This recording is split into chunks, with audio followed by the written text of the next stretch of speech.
Good evening. मैं निधि शर्मा, सहायक आचार्य दर्शन शास्त्र विभाग, राजकीय डूंगर महाविद्यालय बीकानेर। आज हम दर्शन के बारे में जानेंगे। दर्शन का तात्पर्य है देखना।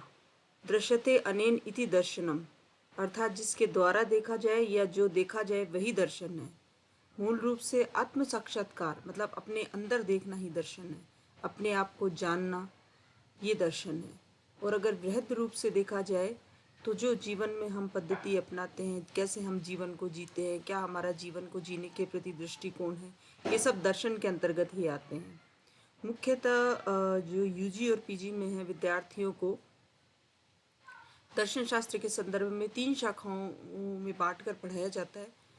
एक है तत्वमीमांसीय पहलू, जिसमें इन संसार का प्रमुख मूलभूत तत्व क्या है, इस संसार के सृष्टि का निर्माण कैसे हुआ, क्या ईश्वर है वो इस संसार का मूलभूत तत्व है या पंच महाभूत है वो सृष्टि का मूलभूत तत्व है।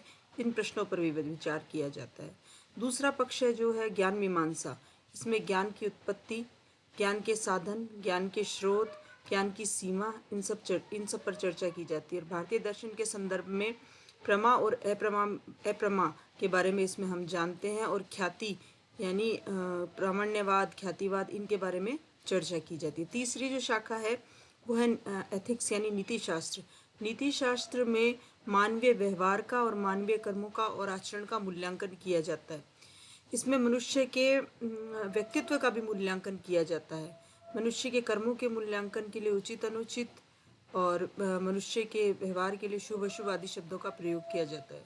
तो मुख्यतः देखा जाए तो दर्शन शास्त्र में 3 पक्षों पर, 3 पहलुओं पर चर्चा की जाती है। ज्ञान मीमांसा, तत्व मीमांसा और नीति शास्त्र यानी एथिक्स। धन्यवाद। OBS studio installation problem, and